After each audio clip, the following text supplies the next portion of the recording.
Le sponsor de cette vidéo, c'est Wattcycle qui m'a fourni cette batterie. Elle va nous servir dans différents projets et le projet ultime, ça va être de transformer un tracteur des années 60 en tracteur électrique.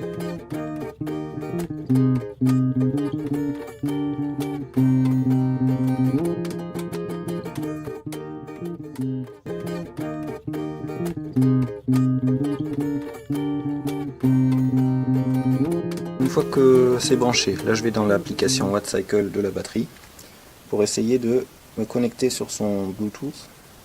Ok, donc là, tout de suite, il y a un truc qui se passe. Il y a le moniteur de batterie là qui vient de s'allumer.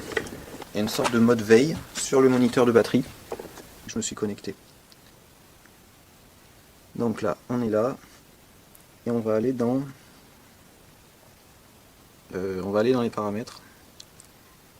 Et là on voit la tension maximale de charge qui est à 58,4. Alors je sais pas si c'est trop élevé. On va laisser comme ça. Donc maintenant qu'on sait ça, on va brancher le chargeur de batterie et puis on va pouvoir le régler à 58,4. Donc là il est réglé à 52,4.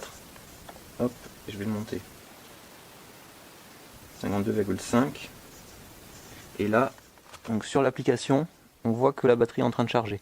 Est-ce que je peux lui dire de ne pas charger la batterie en appuyant là? Oui.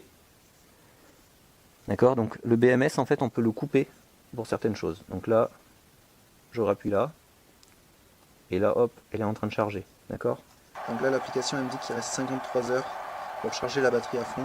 Je charge avec 9,7 ampères, 500 watts, on est à 53,3 volts. Et le chargeur consomme 631 watts pour les 524 watts injectés dans la batterie, donc il y a quand même aussi une perte de rendement à ce niveau. Pour résumer, on a un rendement de l'ordre de 80% sur la recharge, un rendement de l'ordre de 80% sur la décharge, et en théorie, ça nous fait un rendement de 65,6% sur le tout. Maintenant, le rendement global mesuré, c'était 66%. Donc ça voudrait dire qu'il n'y a aucune perte de rendement dans la batterie, ce qui m'étonne un peu.